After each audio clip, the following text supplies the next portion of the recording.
Hey folks, Matt here. Just wanted to come on and with a quick message before we roll the standard episode that we have ready to go for you here. As you may have noticed, we sometimes publish episodes of the podcast that were previously recorded months and months ago. Jason and I have a bunch of pre-recorded episodes kind of ready to go, so that if we're on vacation or we fall behind or we have technical issues, we have episodes in the can ready to go. One of these such episodes we wanted to share with you at this moment in time for a specific reason. So, as most of you probably have heard, Val Kilmer, the legend himself, has recently passed away. And so I thought it was a really good time to release our pre-recorded episode featuring Tombstone, starring Val Kilmer, of course, and having paired that with the board game Western Legends. So just wanted to take a quick moment to acknowledge the passing of Val Kilmer. I was a fan myself. I know, as you will hear in the podcast, Jason is also very much a fan. Some of his kind of more memorable roles for me were in Top Gun. Heat is probably my favorite of his movies. Kiss Kiss Bang Bang is one of my favorite performances of his. It's kind of a comedic performance. Obviously, he played Batman in Batman Forever, and probably his most famous and, in my opinion, and in most people's opinion, I think his best performance as Doc Holliday in Tombstone. So I just wanted to acknowledge his passing, and I thought it was the perfect time to roll out this episode shortly after we lost this legend. Yeah, so without further ado, let's roll the episode. Enjoy.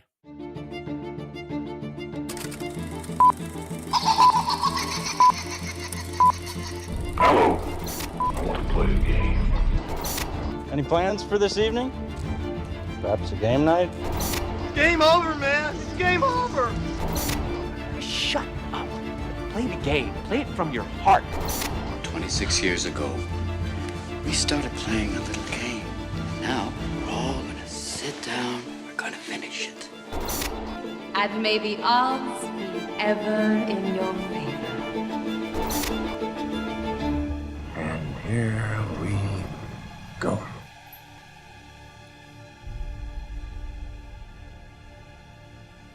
Hello, everyone, and welcome to another episode of Dice Camera Action, a mashup podcast about board games and movies. I'm Jason Tripp, and I can't speak for you, Matt, but I'm in my prime. I'm Matt Cousineau, and I don't think I've ever wanted to sport a glorious mustache more than I do right now. Yes. For those listeners who have no clue what we're referring to, today we are heading west to discuss our feature game this week, Western Legends, which we will be appropriately pairing, as maybe some of you guessed from our opening remarks, the Western-themed movie Tombstone. But before we go any further, I want to take a moment to introduce a special guest co-host from one of our favorite board gaming podcasts, the Level Up Board Game Podcast, the one and only Patrick Hepner from Pittsburgh area. Pittsburgh-ish. That's right. Welcome, Patrick.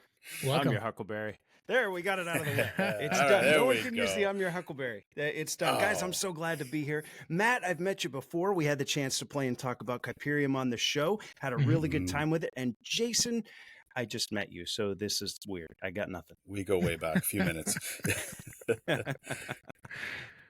Right on. So Great to have you with us. This is exciting, Nice. Matt. Where are we going today? What are we focusing on? Yeah, so as you said, we're going to be doing Tombstone paired with Western Legends, so I'm excited to dive into both of those things. Before we do, Jason, I think you had a little bit of an icebreaker lined up for us. Yeah, my turn this episode to lead a little bit of an icebreaker just to get us in the zone, in the Western zone. That's a movie genre I enjoy and a lot of great Western-themed board games. So let's test our Western trivia knowledge. You guys and all you listening along, you can make your guesses here. Just a couple multiple choice questions. So I want to tip my 10-gallon hat to my favorite Western movie actor, Clint Eastwood. So here's the first question, guys. Take a stab at this. How many Western movies has Clint Eastwood been in? Oh, A, man. 10, B 12, C 15, or D 20? 20 is too rounded off a Are we number. both just like gonna spit out what we think, or how you want to? Take a stab at it. I want both of you to take a stab. 10, 12, 15, or 20. Clint Eastwood. Give me 20. Westerns. Give me the whole 20. It's got to be the Patrick's full boat. going with the full 20. It's been in a lot. I was leaning towards 22, but now I don't want to just be the same as Patrick. I want to have a potential. Want to be what original? Was the one just below 15? 10, 12, 15, and 20. I'm gonna See, go with this is him 15. Stalling so that he can go on IMDb. Ding, ding, ding. I'm not going to list them all, but the correct answer is indeed 15. There it is. 15, and I've probably seen them all, and all our listeners should as well. So, starting with the good, the bad, and the ugly. Bit of a blind spot Mayor. for me is just the whole Western genre. Like, I've seen a lot of the more The old modern classics. Westerns, but the classics I haven't seen. Haven't seen very many. Yeah, some of them haven't aged well, but hey, Clint's my guy. Still directing at the age of like 95 or whatever he is. It's wild. Yeah, and directing some pretty decent movies too. Solid. No, wait. All right. Wait. Are we counting like Gran Torino? No, we're talking like I mean, Western. that's a Western, so that's 16. You're gonna try and get to 20 somehow, right? Yeah. I wouldn't Mule, get there. kind of a Western, yeah. So we're up to 6. Yeah. we both want a prize. There's not much on the line with this, so yeah. Playing for pride. A little bit of pride, yeah. There we go. All right, moving on. Second question. Let's zoom into our movie of the episode, Tombstone. So in the movie Tombstone, what scene did Val Kilmer, Doc Holliday's character, what scene did he improvise? A, the wink towards Billy Clayton, towards the OK Corral, the end of the OK Corral gunfight. The whiskey cup gun twirling simulation with Johnny Ringo. Or C, the line, well, a daisy if you do, during the OK Corral gunfight. One of those three he improvised. What do you think? They're all classic. For improvisation, those are all classic parts. When he's twirling the little shot glass, that little tin, oh my goodness. So, sidetrack. I read that in Raiders of the Lost Ark, when Harrison Ford, the guy comes out and he's swinging that sword around, the rumor was they were going to have this big sword battle. And Harrison Ford just pointed his finger. That was all like, you know what? Yeah. That's what we're doing. That's what we're going with. So you know what? I'm going to go with twirling around that little shot, that shot glass. All right. Matt, what do you got? I feel like he would have had to practice that. I mean, it looked pretty cool. Would he have been able to just improvise that? I don't. Maybe. My gut probably says I'm going to go the shot glass anyways. It's so cool. Sorry, it was guys. one of my favorite moments. It's the wink. The wink? It's the wink in that scene. They even zoom in on it. Improv. Yeah. Get out of here. He probably meant to zoom in on all the faces, and he just decided to add the wink in there. That's what I read in my preparing the show. So there we go. So we learned some. All right. Third and final question. So the designer of the game we're going to be discussing, Canadian designer, by the way, I believe, designer of Western Legends, was inspired by which of the following in designing the game Western Legends? A, the Lucky Luke comic book. B, Bang, the dice game. C, spaghetti Western movies of the 1960s. Or D, all of the above. I know what you're thinking. I feel is it like all the anytime above or you is it throw a in trap? D. Yeah. I know If what I you're have a thinking. chance, when I gonna have a go chance for, to take the D, You're going with a D?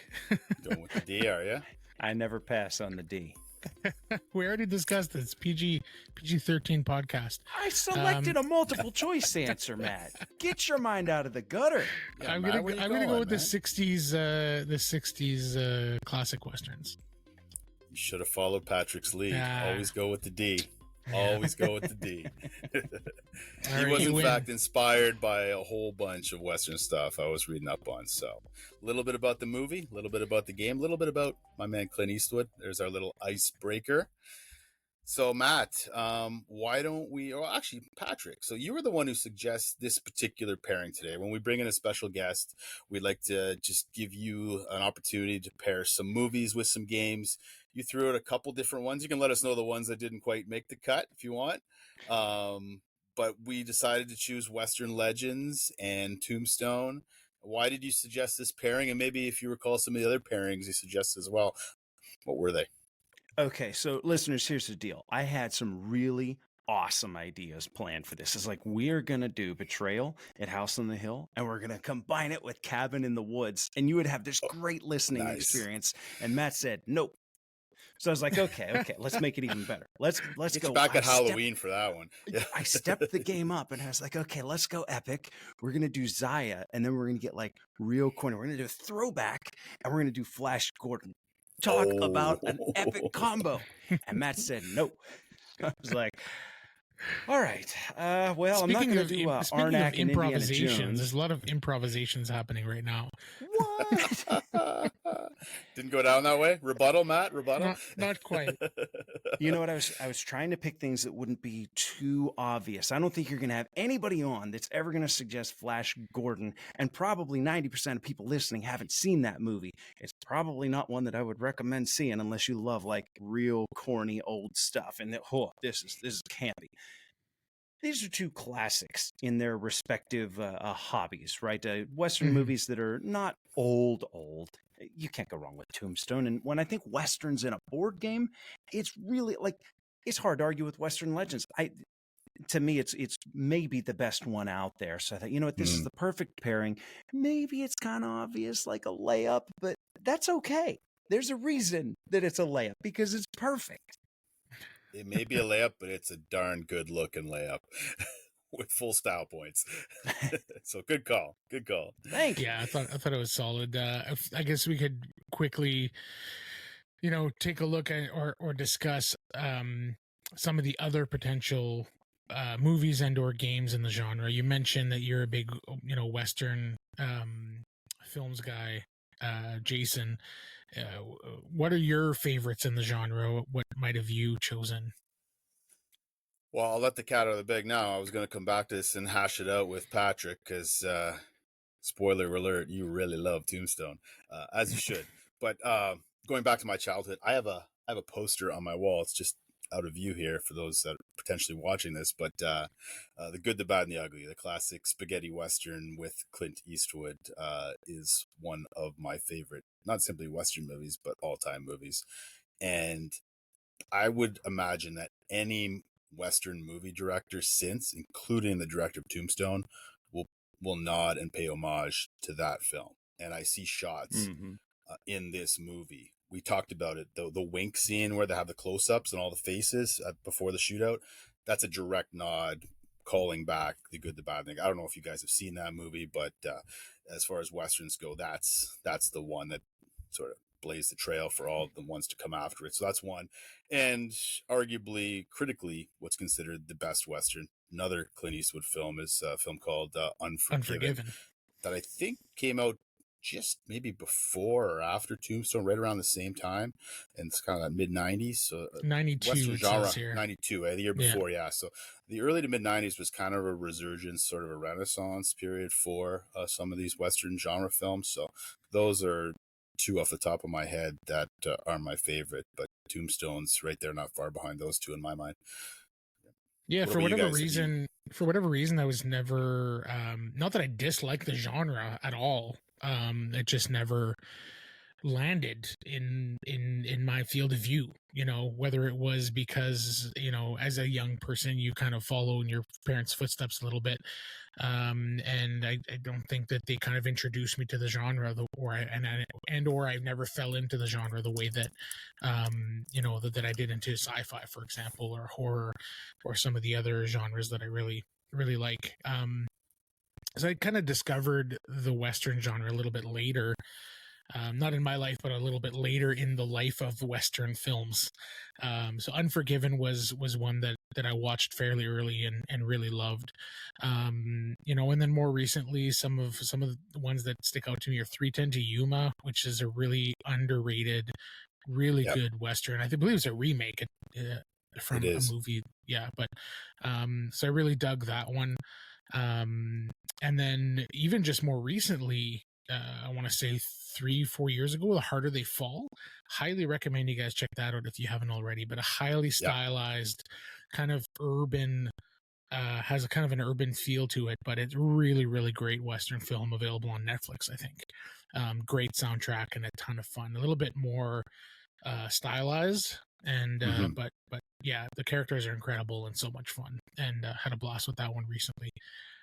But yeah, I probably need to go check out some of those old Clint Eastwood movies. I'm sure I'd enjoy them. Yeah, they're worth watching at least once because they are considered classics. I mean, you probably won't eat it up as much as I did. It's very nostalgic for me. It's part of my childhood. Right. Watching Western TV shows with my dad was a big part of my childhood. So a lot of the genre hasn't aged that well. Just the way the cowboys and Indians are portrayed. I mean, it's a little rough around the edges, some of them, but there's still some classics that are worth revisiting for sure. And it seems to be a genre that continues to exist. I mean, we're recording this late June, and Kevin Costner's about to drop something that he invested $30 million of his own dollars in, this 4-part sort of epic Western series that's coming out called Horizon. So part 1's about to drop this weekend. So I'm interested to see what that's all about. So yeah, it's an interesting genre. And of course, maybe we can just pivot to some other Western themed board games before we get into the ones we've chosen. What are some of the other Western themed board games that you guys haven't played or enjoyed? Patrick, are there any that come to mind?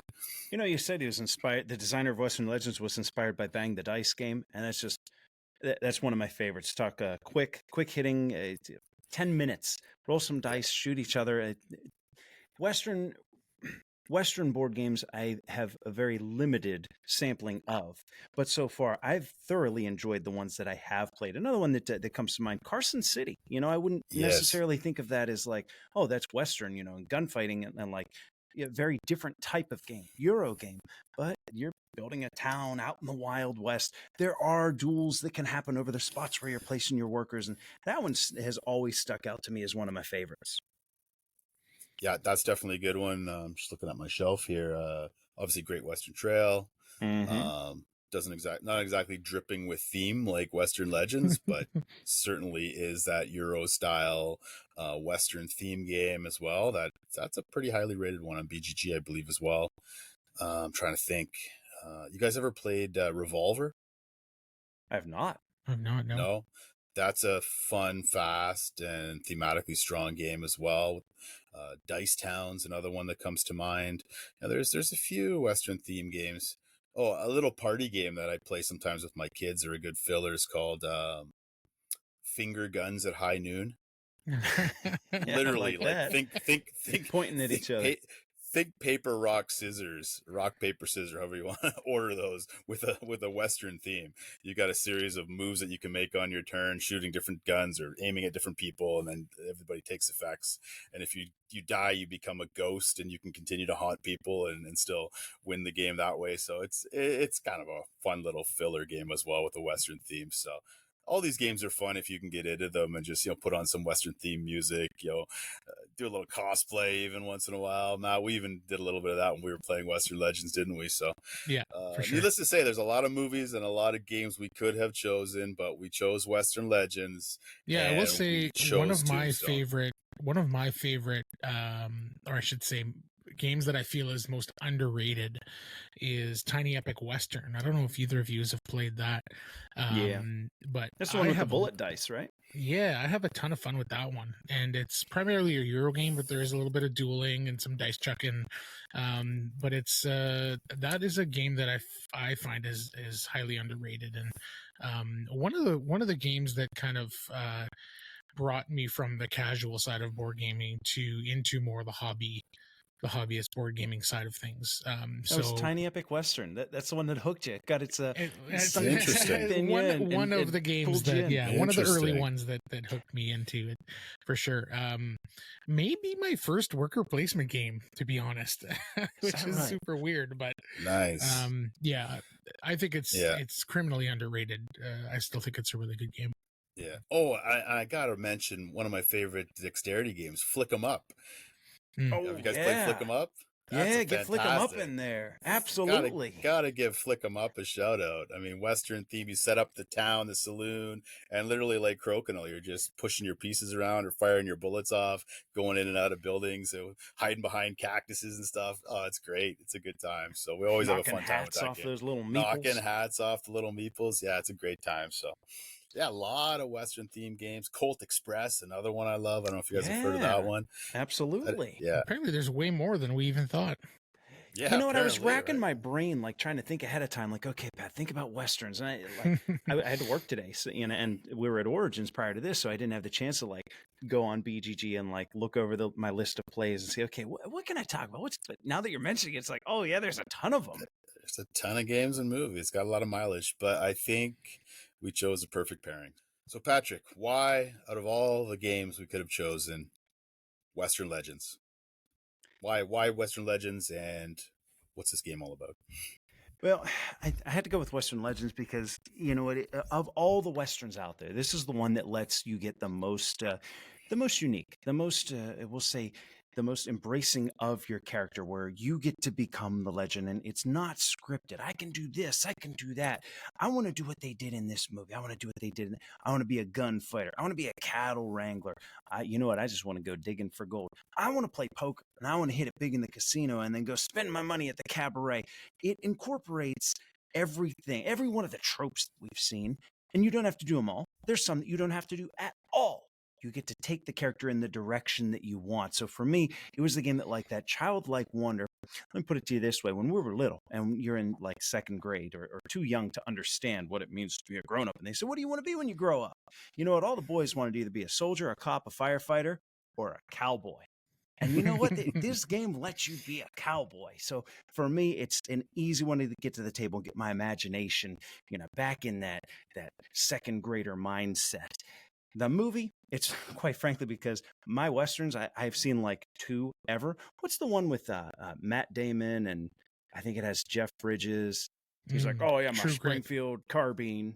Well, True Grit? True Grit, yeah. I think True Grit might be the only other Western I've seen. My movie cred, for those of you listening, they were scraping the bottom of the barrel to find a guest. Because I even said, look, I have not seen that many movies. You're going to get somebody better. Have you guys watched Flash Gordon? Not for a while. That was out of left field. I did not have Flash Gordon on my bingo card today. Soundtrack comes from Queen. Come on now. No, in all seriousness, though, it's just the perfect pairing for this game. So I thought, lay up, let's go with it, and that's what we're digging into when we get to it today. Cool. So before we do dig into it and get into detail on those 2 items, let's talk about a little bit of what we've been up to lately. Jason, you want to start us off? What's one of the things that you've been digesting lately?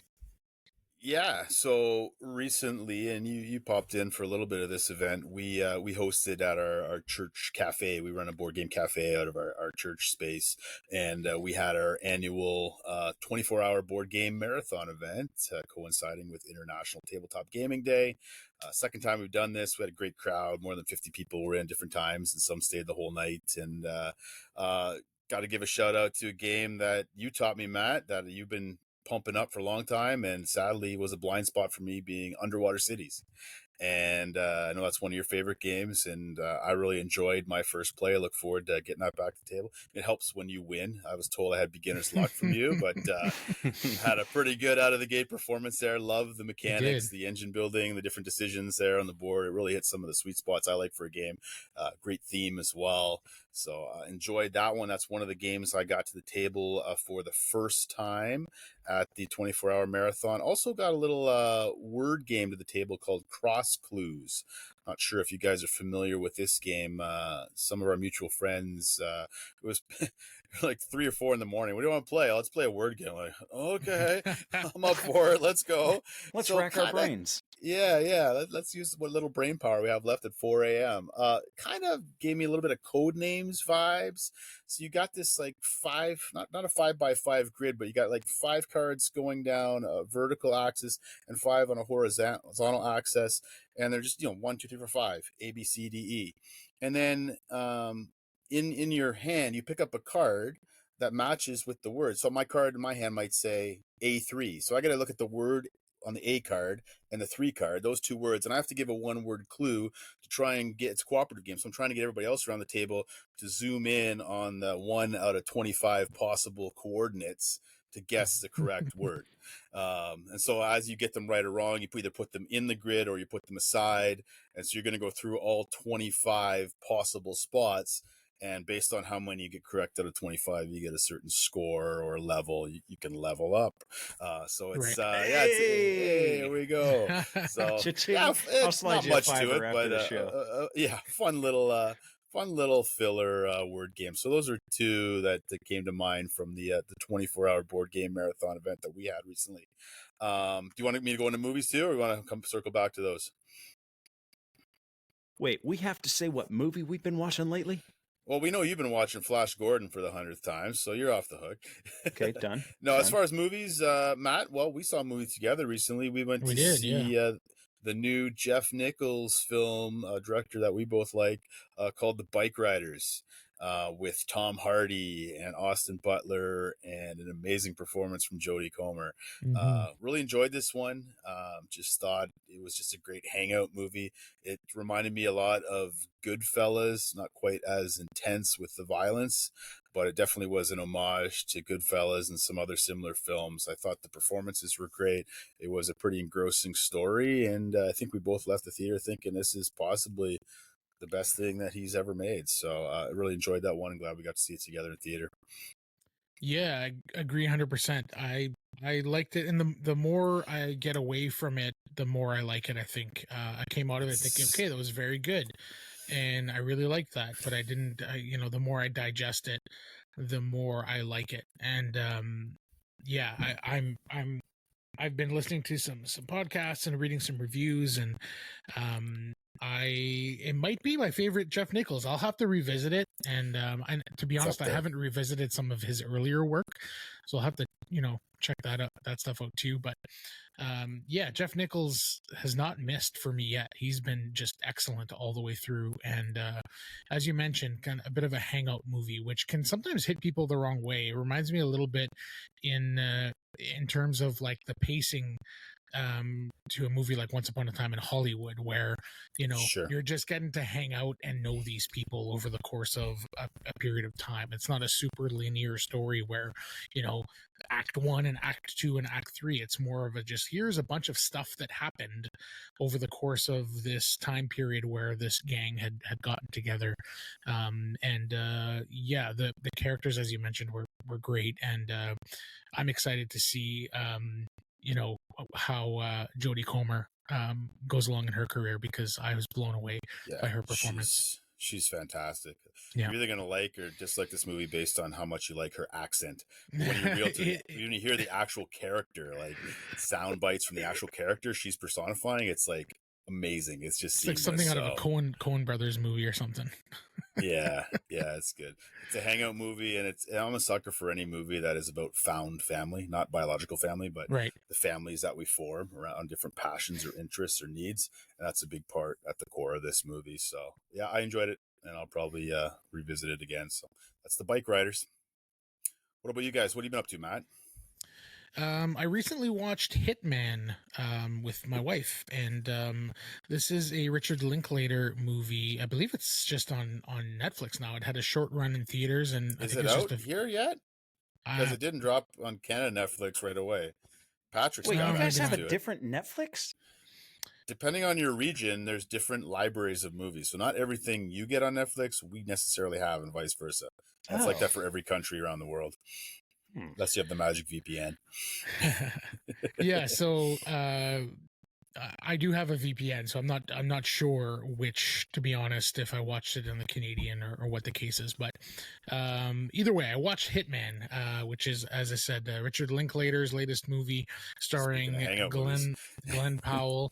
And yeah, Linklater loves those hangout movies. I'm lukewarm on most of them, to be honest, but I really like this last one. Really? You don't like the Before trilogy? Oh, I've not. Oh, you don't like romance movies. That's I've right. not You're not seen a romance the guy. Before trilogy, but I need to. It's just, it's got such a It's got such a Patrick, great you need to be taking reputation. notes at this point. I'm just blown away. You're saying these names, and I'm like, don't know who that is. Don't know who that is. That's all right. Your level of geekdom on this side of things is it differs for everybody, I suppose. But either way, we're glad to have you on and talking about a movie you love. So that's all we're looking for on that side of things. Well, you know, I'll tell you what. I have been watching, and you probably have this on your Netflix. No, it's not on Netflix. I think we're getting it through Disney Plus or something. That Shogun. Have you guys been watching Shogun? Yes, I have watched. Yeah, you watched it, Matt. Excellent. Yeah, the So costumes and whatnot. It's fantastic. Now, I'm a non-movie buff, so maybe getting my perspective, you guys can see from the outside looking in what someone thinks. So the show's got me captivated because the costumes are phenomenal, and I like the way that they're shooting. Like there's probably a term for it, but everything looks like a little colder. You know how you can adjust a photo and the saturation, you take it away a little bit. So it's like, it's not black and white, but it's certainly not as colorful as it's supposed to be. Yeah. And on top of that, I love whenever a movie that is set in a foreign country or even a fantasy movie in a foreign land. I like whenever you have non-English speaking, be it people in this case, speaking Japanese, and there's subtitles. No, nobody loves subtitles, but you're not getting immersed into the theme of the show if they're just speaking English. That's right. I want to see those subtitles, or even in fantasy, whenever the orcs don't have. You can't tell what they're saying, right? They're grunting or something, or the lizard folk are doing their thing. I like that. It helps me get into the theme. It helps me get immersed into the picture. And Shogun's doing that for me. It's tremendous. It feels incredibly authentic. Yes. Yeah. And I'm a huge fan of that as well. And I agree 100%. If you can get over subtitles, you're just going to get a way more immersive experience and a way more authentic experience if you're watching anything with a foreign language. So I'm right there with you. Okay, so back to Hitman. So Linklater's latest movie starring Glenn Powell, and I checked out how to pronounce this because I looked at it and I was like, okay, I don't know, but Adria Arjona is how you pronounce it. So she is incredible in this as well. But this is Glenn Powell's coming out party. This guy is going to be in Twisters later this summer, and he was in a few rom-coms and he was in a few other Linklater projects. But he is coming into his own. Top Gun Maverick. He was in Top Gun Maverick as a kind of a supporting player there as well.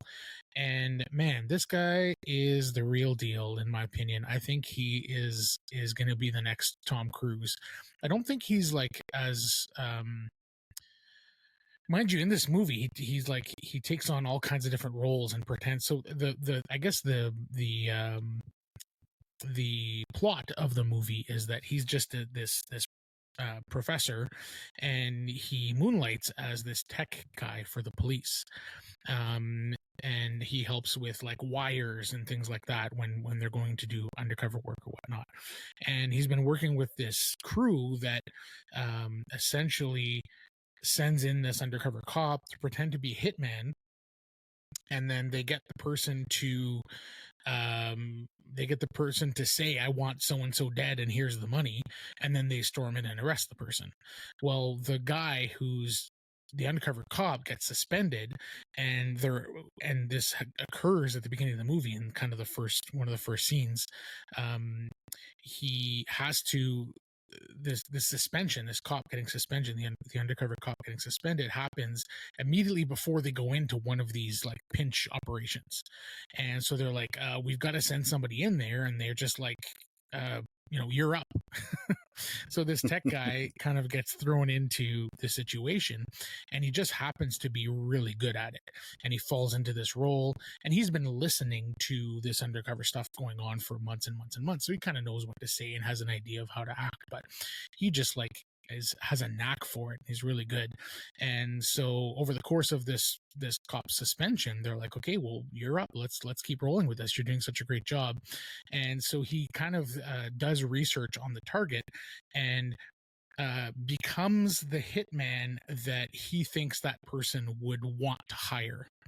And so he basically takes on all kinds of different roles and characters over the course of the movie, and it's really silly and fun. And it's not an overly serious film, but he does an incredibly good job. And he does kind of a little bit of a chameleon in that way, but I think what we're going to get out of Glenn Powell is not necessarily a character actor. We're going to get like a Tom Cruise action star, just like a beautiful man doing beautiful things, looking incredible, and just a true Hollywood star, the way that we don't see a ton of these days. There's a handful, but I think this is his coming out party. Well, it's interesting. I mentioned the bike riders. You mentioned this movie because I think those two guys are Austin Butler and Glenn Powell. Might be two of those guys, along with your Timothy Chalamet and whoever else, right? So that's it's interesting. I know I missed a little. I thought it was dropping on Netflix here in Canada too. So the day it was dropping in the States for Patrick and friends, I get on Netflix. I'm like, where's Hitman? It's not here. And I couldn't get to the theater to see it. So I guess I'm going to have to play the waiting game or re-up my VPN. Yeah, it's a bit of a strange one because it doesn't, I feel like it doesn't know what kind of movie it is, because there's these like silly character moments, and then there's like a rom-com, and then there's like a erotic thriller happening at the same time. There's a weird mashup of these different genres, and it shifts tones pretty quite a bit over the course of the movie. But ultimately it's just like, it works, it's so much fun that that's a nitpick, more than anything. Yeah, sure. Cool. What you been playing? But what I've been playing, the game that I wanted to talk about is a newer one that I got recently. I think I've got 4 plays in now, and it is really shooting up the ranks, and I think it's going to end up being one of my favorite games as I let it sink in a little bit more. But I'm talking about Federation. I know, Jason, you haven't played it. Patrick, have you played Federation?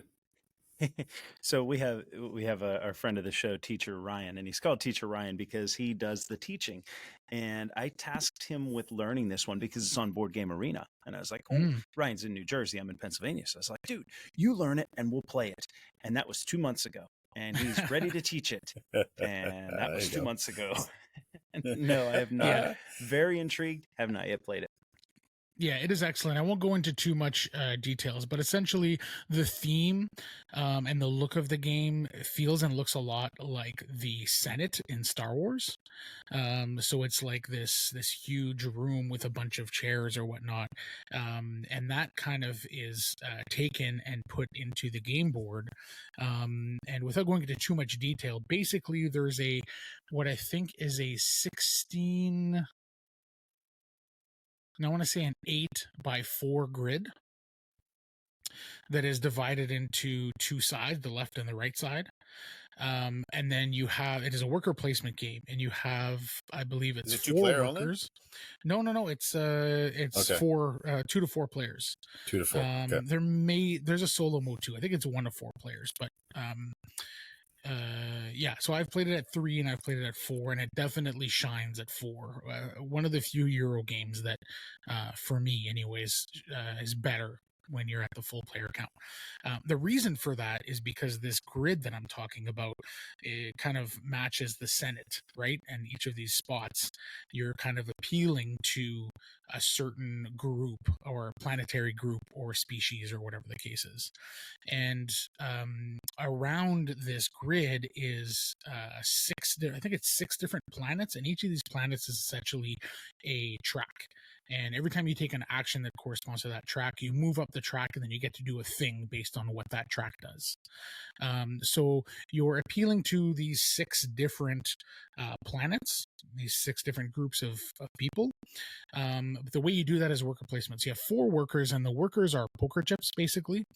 And it's a 2-sided worker. So when you play your worker, you can decide to either play it one side, which does a specific thing, or you can flip it to the other side, which does a different thing.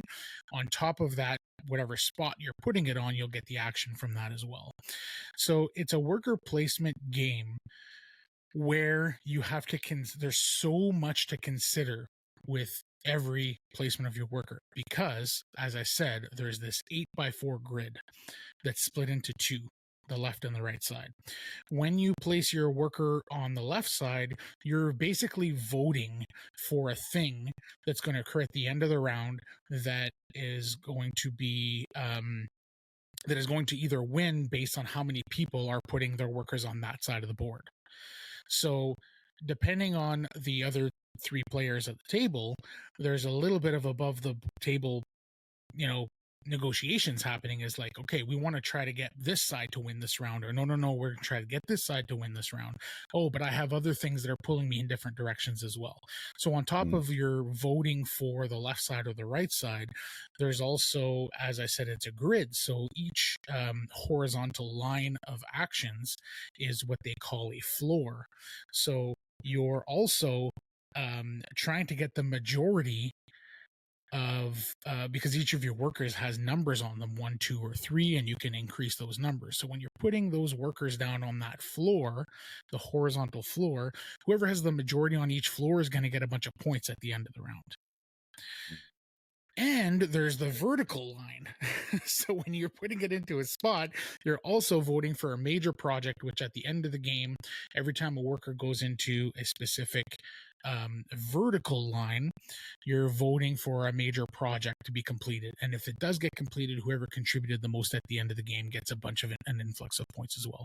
So that sounded probably like a whole bunch of mumbo jumbo, but the bottom line is that there's this huge grid and you're placing workers on it. And depending on where you're placing your worker, you're affecting 3 or 4 different things that you have to keep your mind on, that you're voting for or trying to influence. And that's just really crunchy and not complicated, but just like a ton of things to consider when you're making a decision. Now, you say not complicated. I'm under the impression that this is a pretty complex game. You're saying the complexity comes from the amount of decisions and considerations that you have to make, not from being able to function within the mechanisms of the game. Correct. Yeah, the rules are not complicated, but what you have to consider with every decision is a lot. Yeah, I don't find that the rules are that complicated. You essentially just have to understand how each of the planets functions in terms of their tracks, but it's all fairly intuitive. With a quick teach, you can kind of understand what each of those planets and tracks does.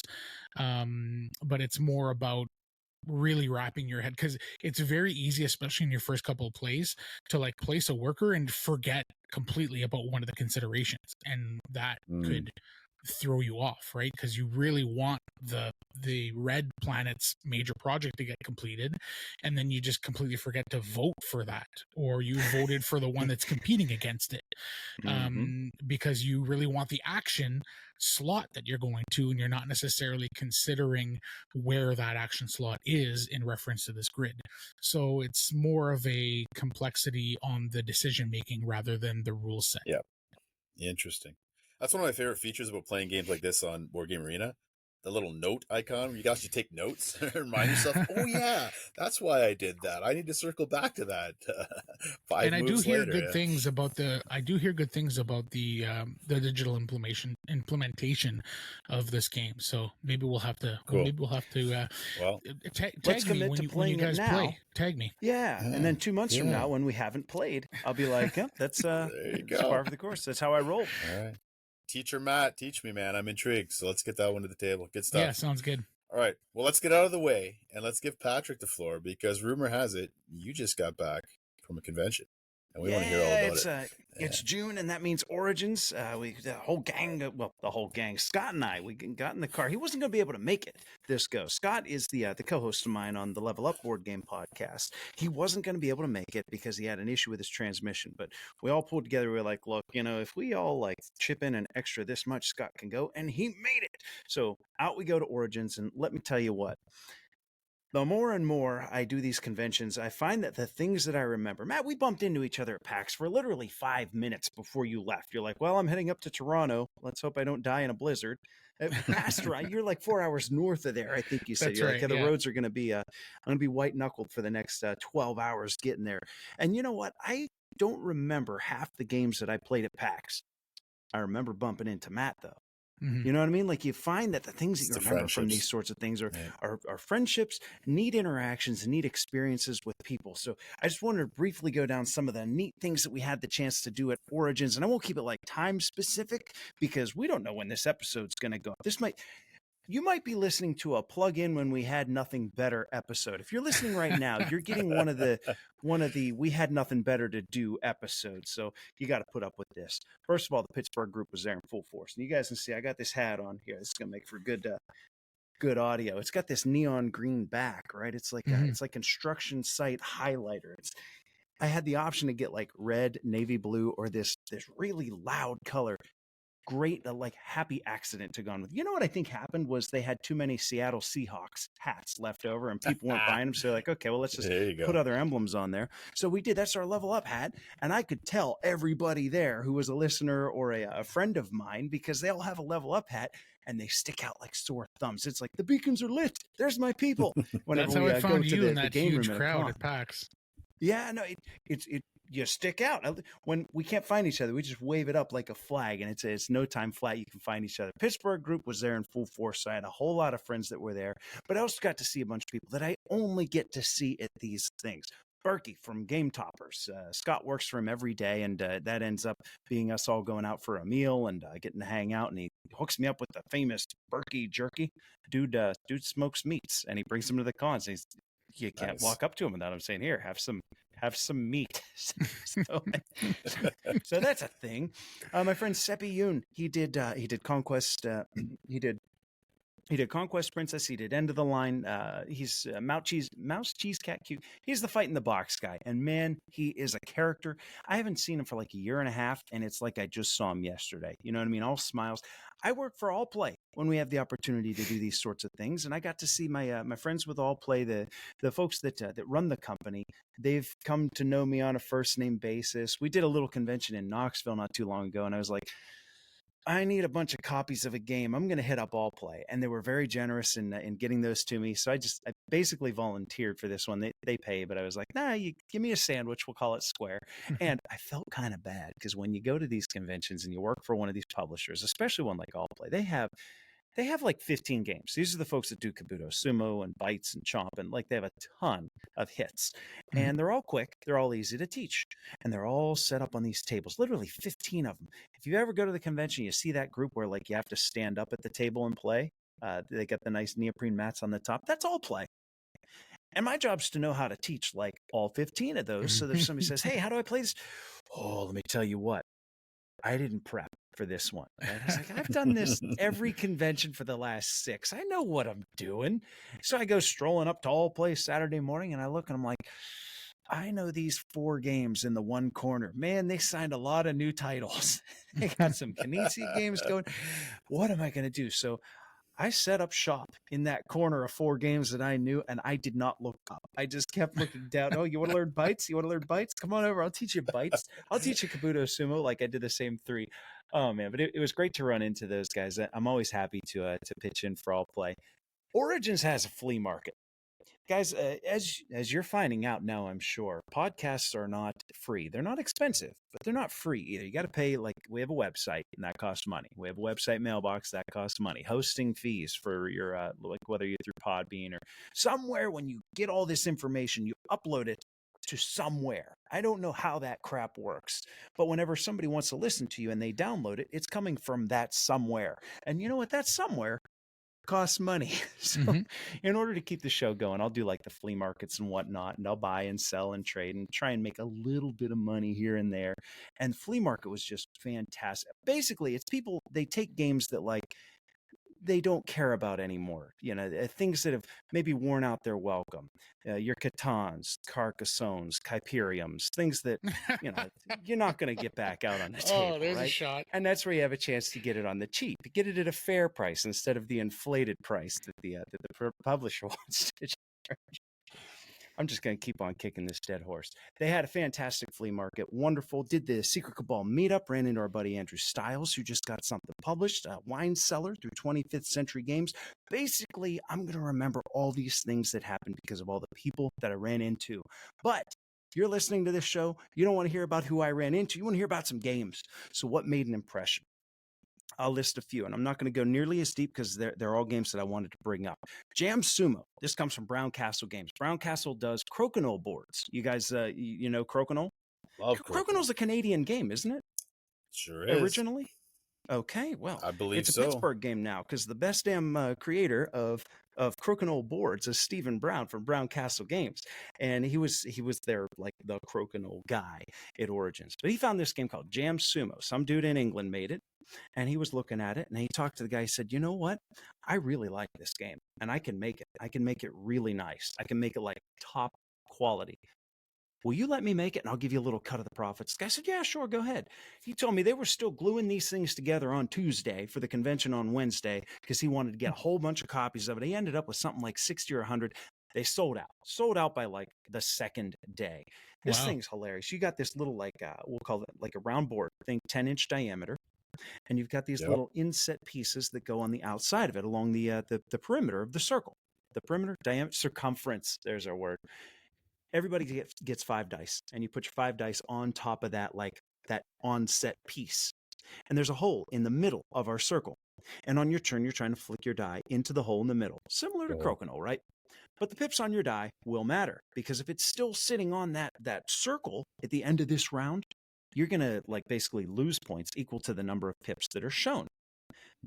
When you're done, and you're done when somebody gets their 5th and final die into the hole in the middle. So one person's going to be, I got my 5th one in, and everybody else is going to have some number of them still on the board. Okay, so calculate that part. We go into round 2, and that's the sumo part of the game. And that's where everybody puts their dice back on the board, and now you're trying to flick them into each other to knock them off the board or into the hole. And now's where you actually want your dice to still be on that circle. Man, I'm telling you what, this thing's a hit. I love a good dexterity game.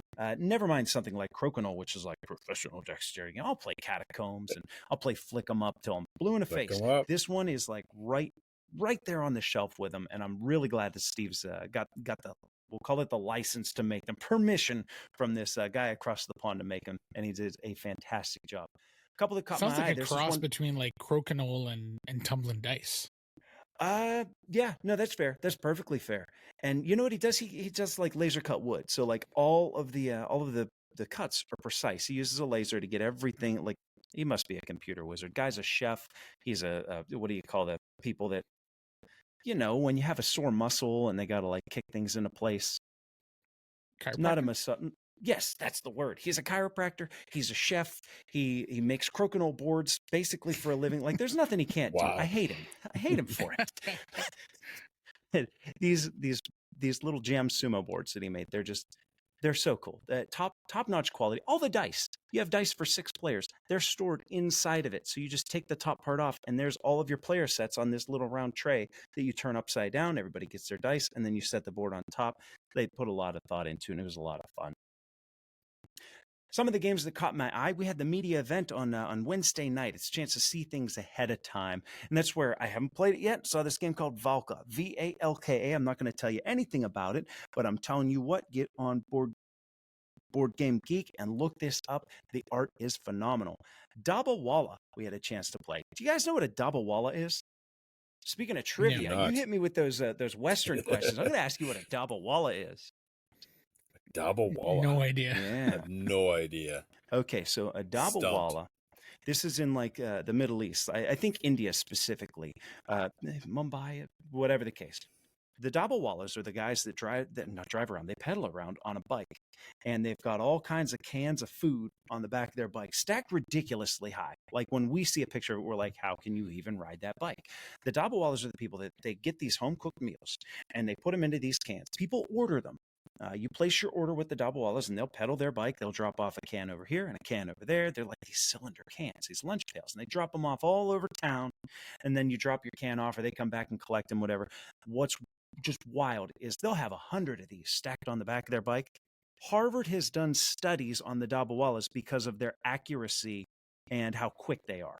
Like you're going to get your meal fast, and they almost never get it wrong.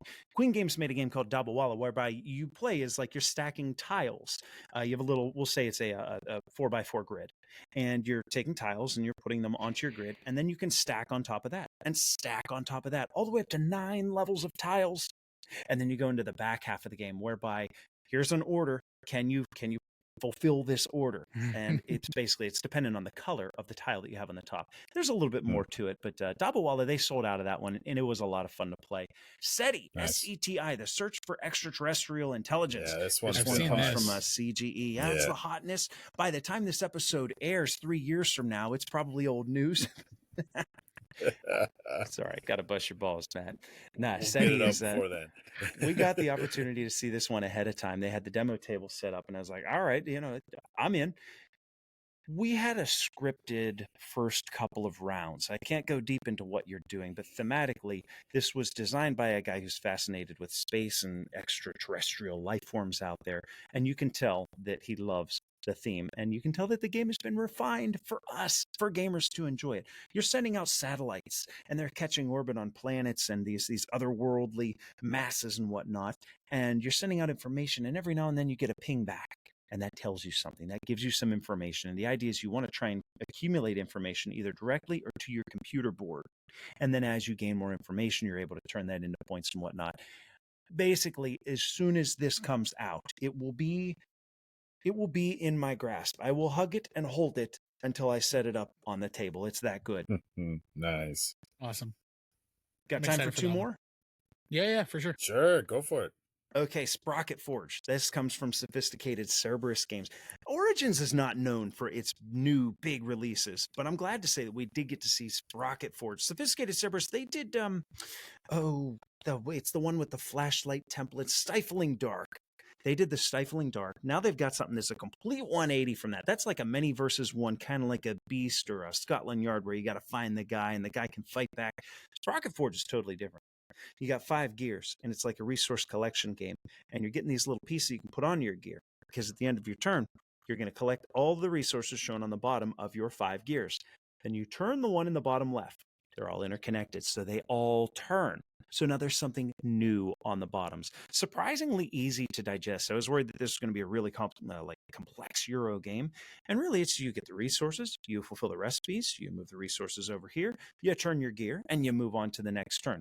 Quick playing, and I think it's going to be a really solid middleweight game. Glad to see that Sophisticated Cerberus has, because I think, for a small publisher, they're not a big company.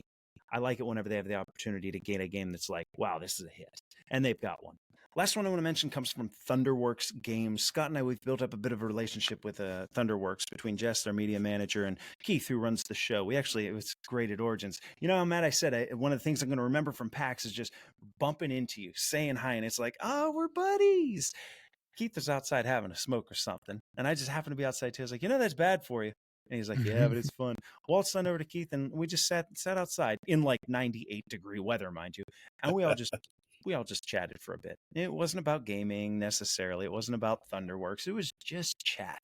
And it went on for like 15 minutes. I was like, wow, he hasn't shooed me away yet, like some nerdy fanboy. We're actually talking and having a conversation. We're pals. They have a game called Metro Runner. Now, those of you that are familiar with Thunderworks games, you know that they like to, they work in this world of Ulos that Keith created. That's where you get Role Player. That's where Role Player Adventures, Dawn of Ulos, a lot of their games take place in that world with those characters, with those species and whatnot. And then every now and then they just surprise you and they come out with something like Cape May. This is in that vein. Metro Runner has nothing to do with Ulos. It's a futuristic, like a cyberpunk theme. It looks really cool. Oh, yeah, the art on it's fantastic. Every card has unique art. You're going around the outside of this board, and you're collecting recipes to fulfill contracts. That's not anything that we haven't seen before. Think of that as like, well, yeah, that's the primary mechanism of the game, but the hook is hacking the computer. In the middle of the board, you've got 9 tiles, and they've got little like lines on them. If you ever play that game when you were a kid, it's like that. It's like a plastic thing. A little plastic square, and it's got those little squares inside of it, and you can move them around I'll push this one up to push that one over, and like it'll make a picture or something. Well, they took that concept here, and instead of making a picture, you're trying to connect lines. So you need to make the path start down here, and it's got to go up this tile, over that tile, up this tile, over that tile, and up and out. Exit the computer screen on the top. You got to do it in just 2 moves. So you got to be able to look at what's going on the computer screen and be like, okay, so my moves, I can move one, I can swap one, or I can rotate one. Can I make the line connect from here to there and hack the computer to get a reward? The gameplay is fantastic, but then you look at the cards and they're just wonderfully thematic. It's a game that I can't wait to review. They actually hooked us gorgeous, up yeah. with a copy, and it's one that I think we're going to have in the very near future as one of the feature reviews on the show. Awesome. Whew, you guys gave me the floor for a bit. I'm out of breath, so I'm gonna zip it for a little bit. Yeah, thank you for sharing all that with us. I'm excited for some of those. I also looked up this Valka game. It's on as of the time of this recording, it is on Kickstarter, and it is very affordable too. It looks really great. I'm loving this morbid art. This is gonna hurt the pocketbook, man. I'm gonna be chasing all these games Yeah, now. I have a taking tab notes. open Like, for oh, each man. of these games that you mentioned on my computer right now. They had copies available there. I want to say it was like $35 or $40. It has the magnetic box, but like it didn't need any of that. The artwork alone sold me. And I've since I've gone on Instagram to look up the artist and whatnot, because the person that was pitching the game to us, the media event, was like, the moment I saw that art, I was like, I need to put this in a game. I still haven't cracked open the box. Like, I opened it to look at the cards, but I haven't opened the rule book to learn how to play. Eventually. Get there, yeah, for sure. Amazing.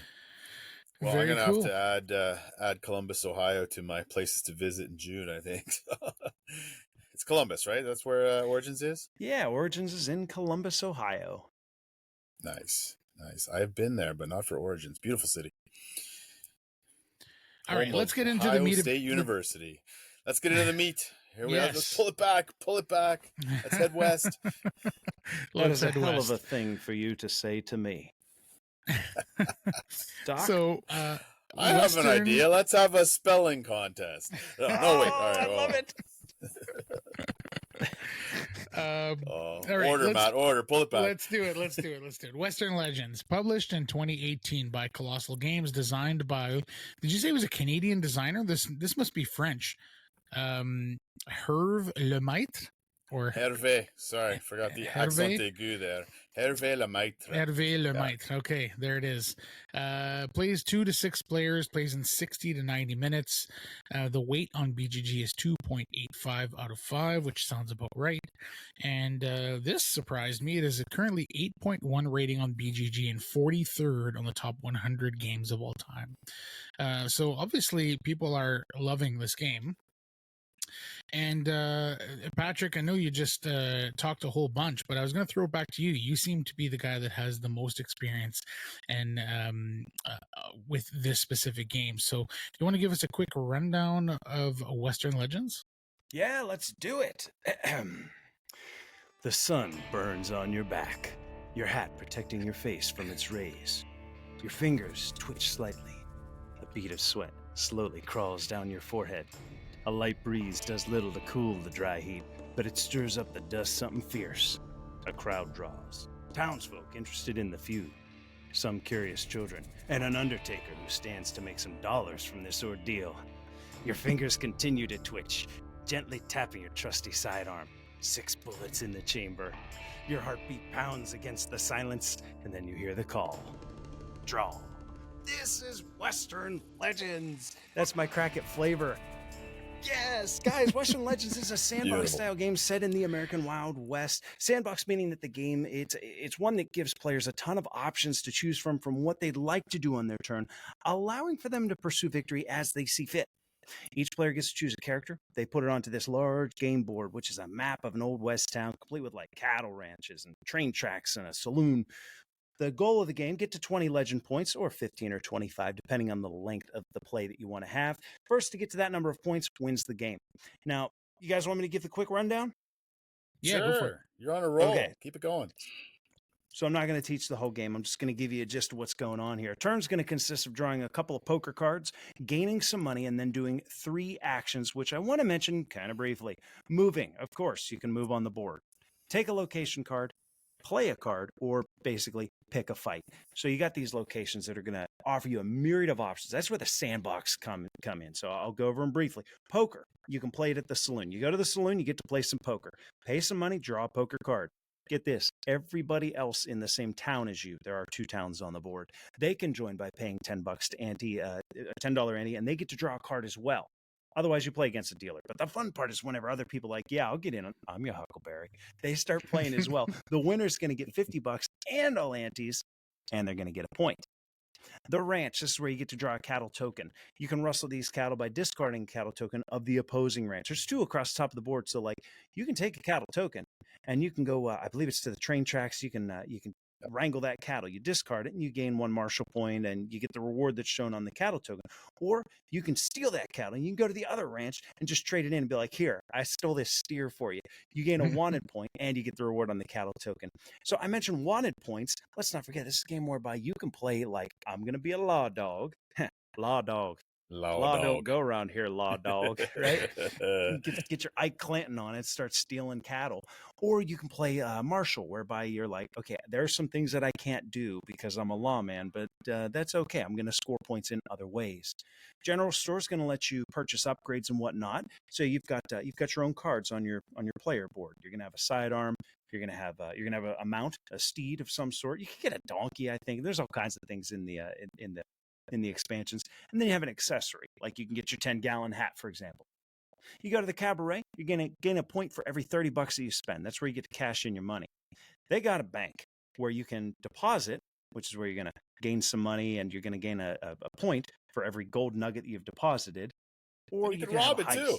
You can rob it. You can have a heist. You're gonna get a wanted point, but if you're successful, you'll get 2 more wanted points, but you'll get $80.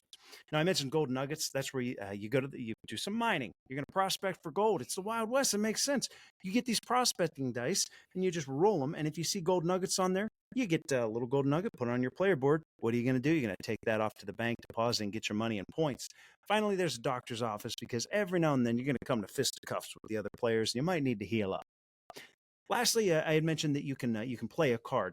The game has they're not poker cards. It's not like a 52 card standard deck. They're action cards, but they're themed around classic poker. There's an ace of spades. There's an ace of diamonds. There's a 7 of clubs. That sort of thing. You use them when someone's playing poker, or you can use them for the action on the card. And it can range from something simple, some extra movement on that 3 of spades, or a point from one of the aces. There are so many different ways that you can score points in this game that just make it fantastic for me. I love it. Some primary concepts of this game: you can be neutral, you can be a marshal, you can be an outlaw, with trade-offs and benefits for each. There are story cards that are going to have simple stipulations as you put discs on them, and when they're full, they're turned over, giving you some story and some rewards. And finally, as I mentioned, you play to 15, 20, or 25 points. That's the end of the game. High score wins. There's your rundown, guys. Fantastic. That Very was cool. concise and beautiful. So Matt, you and I played this recently. I've had it to the table 3 times, and you got to play in. What were your impressions of the gameplay? Yeah, I was gonna say, let me go first, because for me it's just gonna be a first impressions.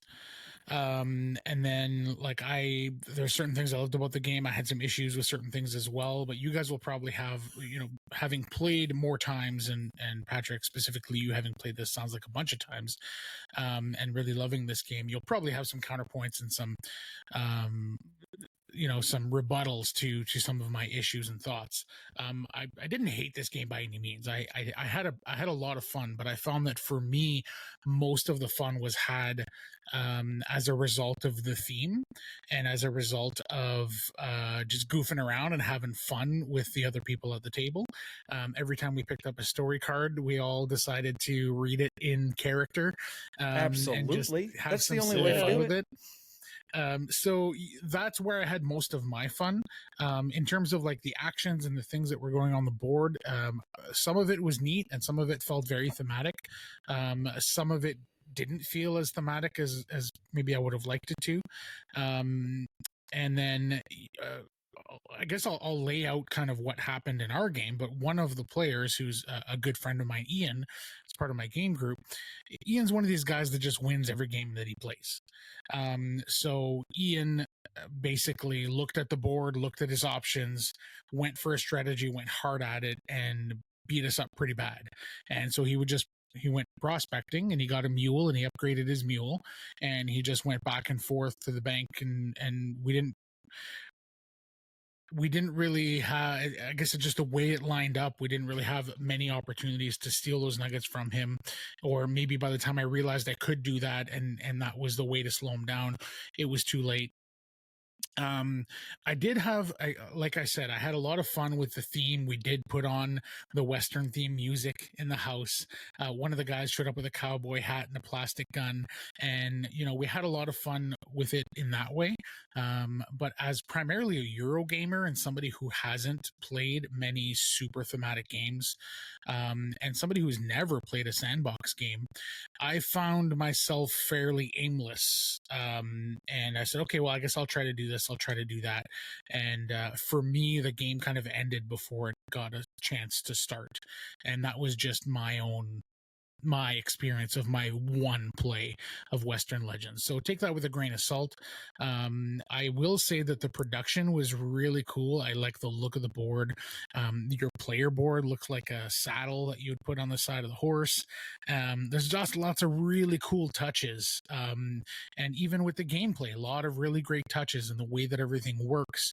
I think maybe it was just a function of the genre, not the genre of the theme, but the genre of the game being a sandbox open style, more driven by narrative and story, than maybe actions and strategy.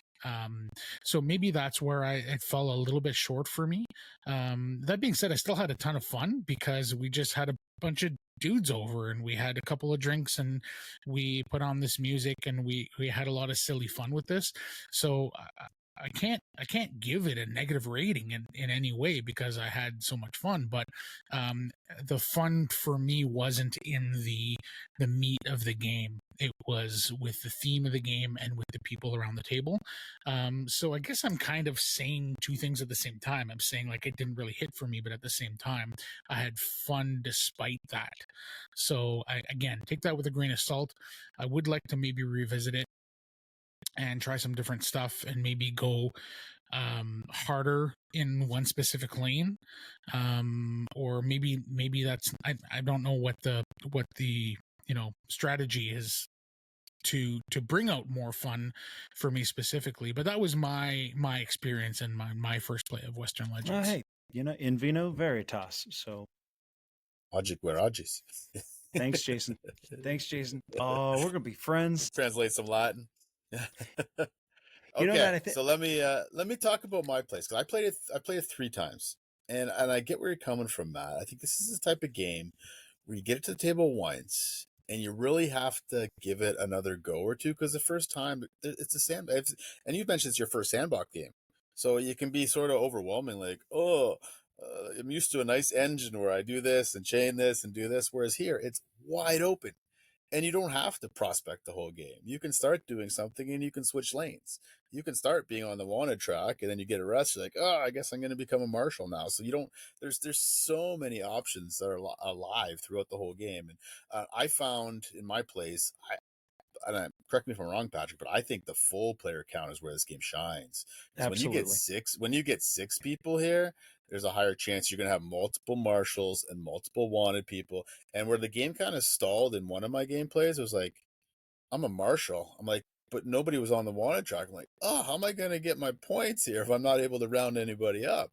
I got to go after these bandits that are hiding out, these banditos. So it's really interesting, the tension between, okay, who's going up the wanted track and trying to get points there? Because if they stay on the wanted track at the end of each turn, they accumulate 1, 2, or 3 points depending on how far up the track they get. So the marshals need to have a concerted effort, and it's not a cooperative game by any stretch, but there are parts during the game where you're going to have to interact and say, okay, this prospector, man, he's making off with so much loot. We're going to have a concerted effort to kind of curtail this. And I like games like that because it sort of mitigates one person getting way out in front, because the others can say, okay, we're going to form an alliance per se for the next few rounds just to slow down Ian, who just keeps prospecting and cashing in, making off with all this gold. So I think maybe we should have done a better job in our gameplay, Matt, with noticing, okay, we gotta be more strategic here on robbing him or lining up between where he's prospecting in the bank, put as many obstacles in his path to get back. So I think the more people get used to the game, it'll be a little easier, a little tighter game. And I do think the games will be tighter at the end. One person will not run away with the victory, as was kind of the case in that gameplay. My other two gameplays, it was really tight. It came down to the last turn. Even the person who triggers the game end, they're not necessarily going to win because you're getting victory points A for bunch of how game end many stuff. items you've upgraded and achieving goals and whatnot. So it's an interesting race to the finish line. And I understand if it's your first sandbox game, it'd be a little overwhelming. What do I do? There's so many options, but that's the beauty of it. That's the beauty of the Wild West. You summed it up, Patrick. You can go and do whatever your heart's desires and just have a great old time. So unfortunately, I love poker. So I'm like, ooh, poker, ooh. And I just got so infatuated with poker. And nobody was in town wanting to play with me. So I just kept bad beat to the dealer, bad beat to the dealer. I'm like, and then I dug my own grave, basically. But I had a good time. It was good. Patrick, you played this. How many times approximately have you played this game? And have you played with the expansions? I have never played with any expansion. I've always done base. And it's funny because I have almost all of the expansions. I got little plastic buildings I can put on there. It's a game that I've owned at least 3 times. Like I buy and sell a lot. So I had the game, probably played it 6 times, sold it off. And then I got it again, probably played it 6 times, sold it off. Then I got it again with all the upgrades and whatnot because it was cheap. And I've since sold it off. You're when you said Ian went right for prospecting, like I'm thinking about, okay, what are we going to be talking about? And I'm like, I need to just bring that up because one of them is going to bring up that is a very valid strategy whereby one person can go prospecting and the reroll die. Whenever you're rolling those dice, one of them has a reroll symbol. It's going to give you $10 and you get to roll again. I roll 4 dice. You get the map too. You can get an item that's a map that allows you to reroll a die on top of that, right? I think there's one of the items. Yeah, you can that get. sounds about right. Is it the miner's map? Yeah. And the mule lets you carry more, as you said, Ian had done that. So it doesn't take long for players to discover that this is a very strong strategy. Compared to something like cattle, I got to get this token way up here, and I'm a marshal. I got to go all the way down to the train station and get 1 point. This dude is 3 spaces away from the bank. He just gets 4 nuggets, goes to the bank, trades them in, gets 4 per points, nugget. Gets $80, goes to the cabaret and trades it in for another 3 points. Like, what am I doing with cattle? So this is where we get the beauty of a sandbox game and why this game is really good at a higher player count. I think less than 4 is probably a mistake. You want to get 4, 5, or 6 to the table. What happens is if you're sitting around with a bunch of players and they all understand, like if you were to play again, Matt, everybody knows, okay, prospecting was broken that game. That was ridiculous. So now you've got 4 or 5 people at the table that are like, well, I'm going to go prospecting. One of them is bound to go, there's a bunch of people with gold nuggets here, and I could just thump them upside the head with my shotgun, steal their gold nuggets, and I can go to the bank. And then the other person can be like, well, there's an awful lot of outlaws at the table right now. It does require some amount of players acknowledging what's working and having to work against that. Similar, totally different genre, but similar to how in a 4X game, one person will start to creep ahead and other players have to start to like ally up a little bit and be like, you know what, if we all just keep going with the trajectory that we're on right now, it's predetermined. This person already got this early thing. They have this early lead. And if we all just maintain pace, they're going to win. Unfortunately, this game, while being imbalanced as far as what the actions are that you can take, it has a built-in mechanism by which it's mitigated. The weird thing is that built-in mechanism is the other players. And they've got to acknowledge that, and they've got to understand that, okay, if I'm sacrificing points by not doing this, I got to see what somebody else is doing. Never mind all that. I just want to point out the poker thing. When you have people in town, there's something really special about that mechanism where it's like, oh, by the way, we're playing a mini game. Does anybody want to join in on this mini game? It's a way whereby you have all these players doing their own different things, and suddenly we're going to bring them all back together. Well, the ones that are in town anyway. You're going to bring them back together and be like, by the way, you want to join in on this? We're going to play some poker? Oh, I love that about it. Your concerns, though, those first impressions are entirely valid, though, and those were some of mine in the offset. In fact, we were saying, oh, let's outline some of the things that we liked and don't like. And I would actually categorize that as something that I don't like, is that in your early plays, you're going to get thumped by the guy that does the prospecting when people don't keep him in check. Right. Yeah, no, that's good. That's good. Yeah, a couple of the other things I really loved about the game, and you mentioned a little bit, this just drips with theme. And that's important to me compared to like a Great Western Trail, which is a solid Euro game, but it's just more pasted on. It's so immersive. You feel like you're in the West. I just feel like I'm in the movie Tombstone when I play this game. I'm just Absolutely. walking into the saloon. I'm going like it's just so immersive. And there's just, you could tell the designer of this game just loves this genre. And I mentioned that in the trivia, just all the things that inspired him to make this game. There's just a lot of tender love and care in a box going into this game, and I so respect and appreciate a game when I pull it out, that the experience is just carries forward. So I came home and I'm telling my family about I played this game and I did this and I lost at poker and I arrested this guy. Like, there's a story to tell after every game, and that's part. It's like you're at Origins, right? It's not just the game you're playing, but the stories that carry on, the relationships that are built around the table, and this game helps cultivate all that. So I liked a lot about this game. I look forward to getting to the table, and look forward to I got the big box from my neighbor upstairs with all the expansions. So maybe, Matt, we can tag on some of those next time we play and see what it adds or takes away from the games. Yeah, I'd be down for sure. I think part of it might have been expectations as well. It just like, I'm looking at this one of the coolest games I've ever looked at on the table, with one of the coolest themes and a role that I would love to play. But that being said, like, just the kind of gamer that I am, I don't role play, I don't D&D, I don't care for campaign or narrative driven games. I don't do any solo gaming, which often lends into all of those things. What do you like, Matt? Nothing. I hate games. No, I'm just kidding. He's a bitter Toronto Maple Leafs fan. Yeah. No, I love just about everything else. Those are just kind of the category of games that I don't care too much for. I'm always open to try, and over the course of the years, I have tried them here and there, and I still enjoy myself. It's still gaming, and I still hang out with people and have fun. But it's not my preference, right? But I'm looking at this game on my table, this massive game on my table, clearly dripping with theme, and just like in a role that I would love to play and whatever. But I think maybe the expectations were set a little bit higher than what that first play ended up being for me. But yeah, like, as I said, I still had fun. And it's kind of a weird thing because I feel like I'm talking in circles. I say, like, I had a ton of fun because it's like very thematic, and we had a couple of moments, and we were role playing when we were reading the cards and all of these things. But the crunch of the actual gameplay, maybe my expectations weren't in the right place for that part of the experience.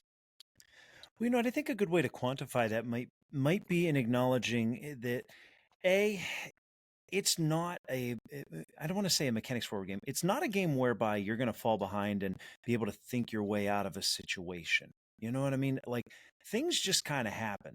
Somebody gets lucky at poker twice in a row, and they've got the lead, and there's only so much that you can do to get your way back. And then you play poker and you bust twice. You know what I mean? Things do just happen to you, and you've got to accept that coming in. Like, I'm going to do what I can. I'm going to do what I want. But sometimes Western Legends is going to do what it wants to me. And I'm just going to have to deal with that and adjust and find a way to pivot. It is a game whereby you're strapping yourself in for the ride.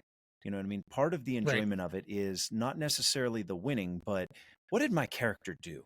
Jason, you said, you can tell the story at the end of this. You can sit back and go, man, I went over here, I did this, and I shot those outlaws up in the mountains over there. And then I went back to the cabaret and had a few drinks and enjoyed myself. Like, I think that the sensation of what happens in the game with your character is equally as enjoyable as winning, at the expense of being able to be calculative. You know what I mean? You just kind of do what's next to you on your turn, and those blocks build upon one another to create a thing that was fun.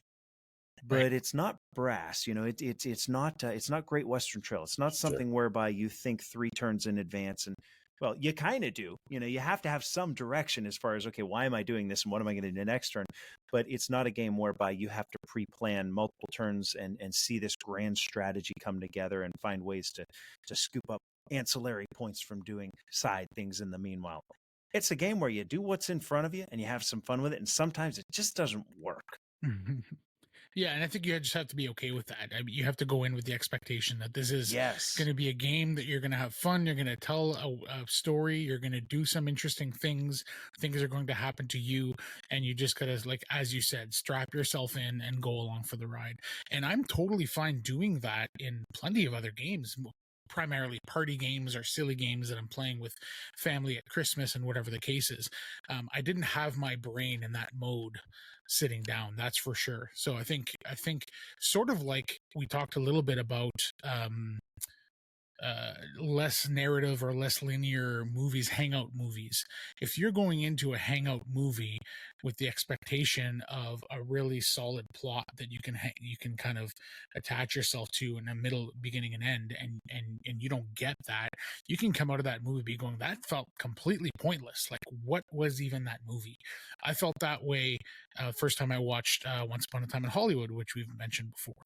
But the second time I went into that movie, knowing what to expect, knowing that I was just going to hang out with these great characters, I had a blast. And I've since watched that movie 3 or 4 more times, and it's one of my favorite movies now, because I just love those characters so much, and I strap myself in for the ride and I just have fun with it. And I think that might be a similar mode or zone that you have to go into for a sandbox style game like Western Legends. Maybe a bit of a hangout board game. Yeah. Very Well, that's well what said. this is, right? And you know the best thing about our play, the absolute best thing for me, was getting to play the role of the one and only Doc Holliday. How's that for a segue? Yeah. A role immortalized by Val Kilmer. So why don't we pivot now and let's talk about hanging out with Wyatt Earp and Virgil and Morgan and Doc Holliday and this insane supporting cast in the 1993 classic Tombstone. Matt, Patrick, you've only seen 2 Western movies, and this is your favorite. Yeah, I think so. What makes Tombstone the best of the 2 Western movies you have seen? Because I've seen it more than the other one. Actually, you know what? I really like the other one too.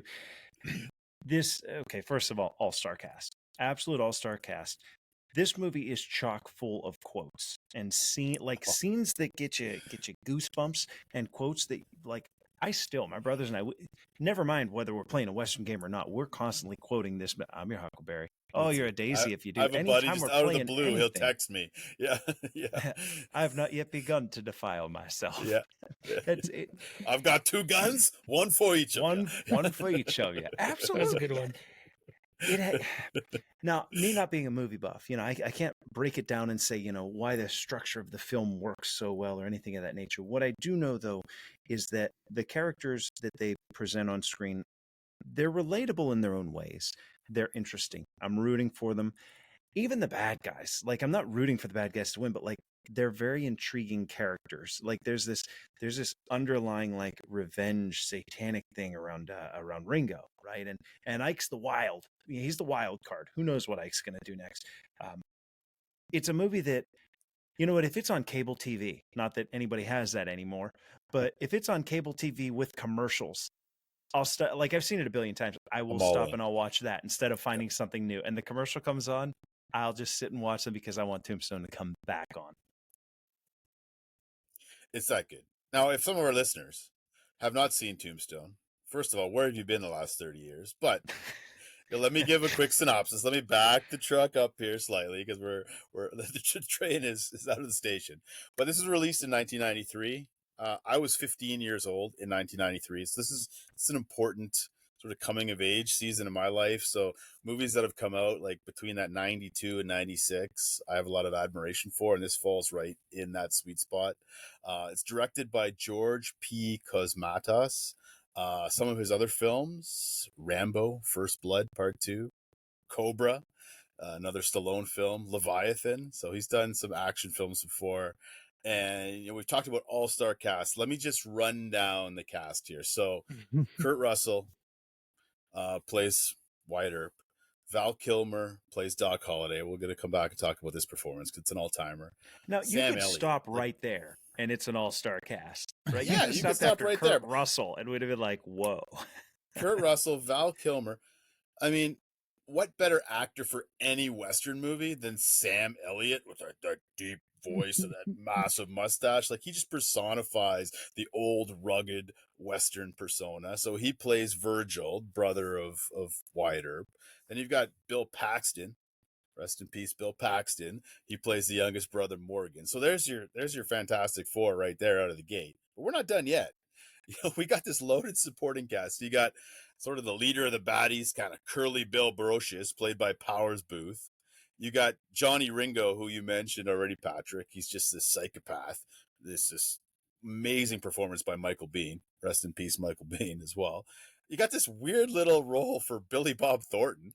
He's in this like one cameo recognize him scene. At first. Johnny Tyler. Johnny Tyler.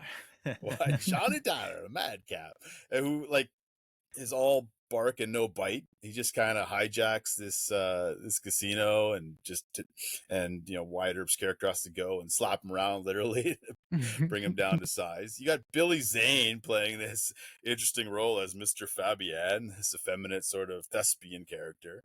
Mm-hmm. You got Stephen Lang, hello Avatar, playing Ike Clanton, as you mentioned already. You got Thomas Hayden Church playing Billy Clanton, and then you got two lady performances. You got Dana Delaney playing Josie, sort of the love interest of Kurt Russell's character, and Joanna Pacula playing Kate, sort of Doc Holliday's sidekick as well. Kate, you're not wearing a bustle. So, I mean, just such a loaded cast here. It's pretty impressive that this came together. You didn't even mention Charlton Heston. Charlton Heston, yeah, of course. How shows do I up for a few minutes. Charlton Heston and Jason Priestley, right? He has a line or two there as well.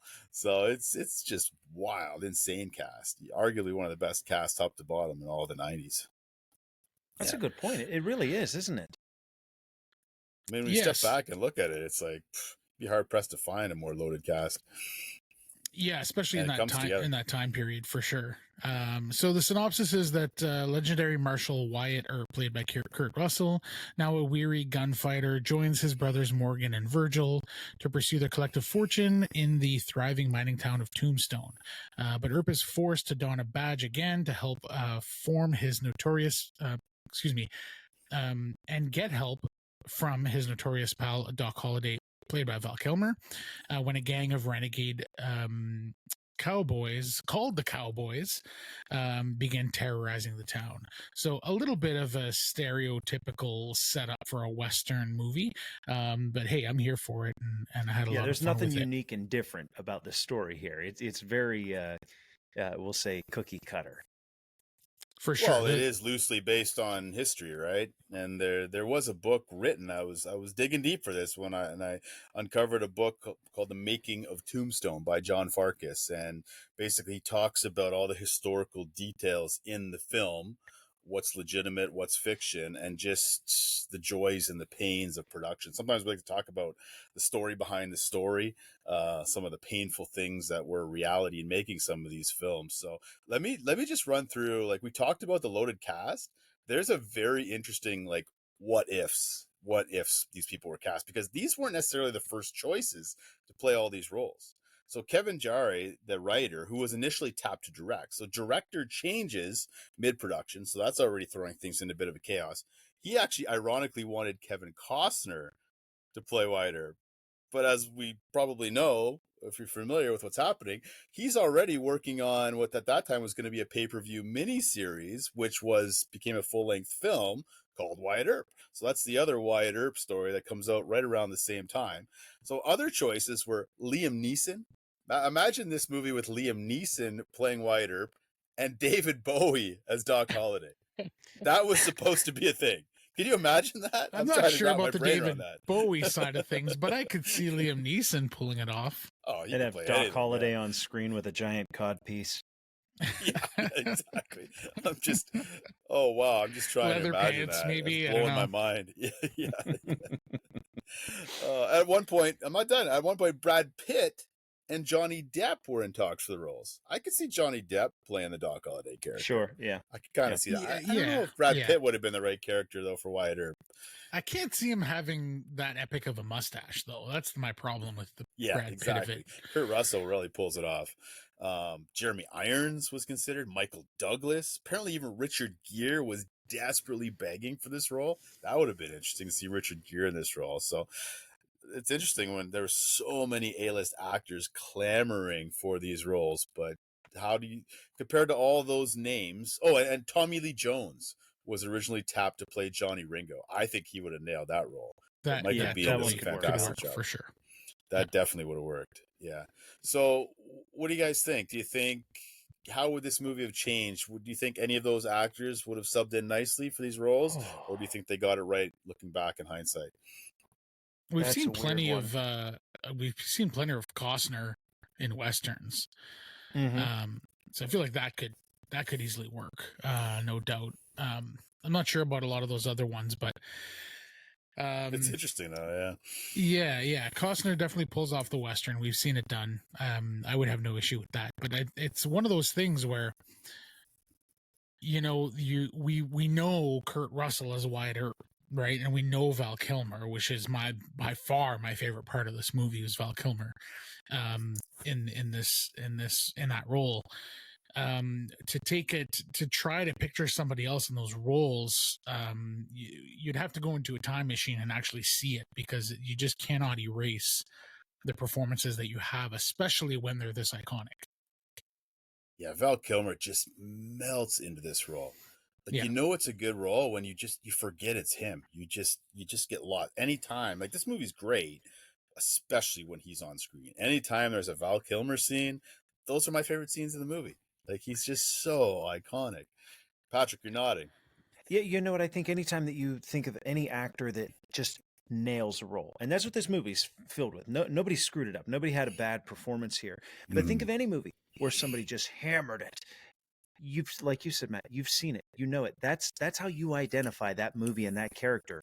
You can't. So if this came out and it was Kevin Costner and he nailed it, we'd be going, I don't know if I could see Kurt Russell doing that. Yeah, I don't know. But you know why Kurt Russell was just right? Is this movie, like, I think Wild West, I think dusty, I think gritty, I think dirty. And you know what? I think Kevin Costner, like, put him in a Western like Dances with Wolves. It's a cleaner look. It's a we'll say a more modern, not modern, but it's a more polished look. Feels a little bit more Tom artistic Cruise, too. Right. You think Tom Cruise, you think like Pretty Boy. You know what I mean? I don't think gritty and dirty, but then you take Kurt Russell, who does Big Trouble in Little China and Escape from New York and all these, like, The Thing. Yeah, oh my God, The Thing. Which would have been another one. I was like, oh, we could do The Thing and The Thing, but that's just way too obvious. He's gritty, like, anytime you see him in a role, he's not like the romantic guy or like the cute jock. I'm sure there's movies out there where he is, so don't point it out if I'm wrong. But when I think of Kurt Russell, I think gritty, dirty, like a John Everyman that's, able to tough it out. And that's just perfect for the role. Yeah. For this character, it was perfect. Yeah, well, history has given us, ironically, Costner versus Russell, because Wyatt Earp movie did come out on the heels of this one. And the story behind the story is Kevin Costner is one of the actual villains in this film. He's not even in the film, but he tried to block this film from being made because he was already in the works on producing this other Wyatt Earp movie. And so there was this interesting sort of almost like an arms race between this film and the Kevin Costner film to see which one would make budget, which one would be released first. And Tombstone was released first and did much better at the box office. Wyatt Earp kind of flopped with Kevin Costner, but yeah, he basically used his power and his clout in Hollywood to keep this from being produced. And the only studio he wasn't able to block was Disney. And so is it because he's a historical character that they could both just try, or is that a thing with public domain? I'm not too familiar with how these things work. Do you know, Jason? No, as many people as wanted could make a Wyatt Earp movie, but I mean, he's just thinking financially because it's a public, because it's a real figure, right? Because it's a historical figure. Yeah. Is that the okay? Yeah, we could make a movie about Wyatt Earp, or that could be your next game design, Matt. Let's get on Right. that. Steve, what do we need? Another Western board game, right? You can fix everything you don't like about Western legends, There you Matt. go. There's your homework. Let's do it. But no, yeah, but I think from Costner's point of view, he's like, no, this is my character. I want this to see the light of day, and now I got this competitor crouching in on me here, and he They're didn't gonna exactly split the play vote. nice, apparently. Yeah, exactly. But having seen both those movies, I think Tombstone is far superior. Yeah, so it sounds like I'm being the negative Nelly in this specific podcast episode, but as much as I did really enjoy Tombstone, and I honestly did, and I'm very positive on it, it's not a home run the way that I expected it to be. The reason I say that is because I vaguely remember watching this movie as a teenager, and then probably catching sections of it on cable and remembering mainly just badass characters and gunfights and Kurt Russell looking amazing with this incredible mustache, maybe the best mustache ever, despite Sam Elliott being right there. It's a top 5 mustache. For sure.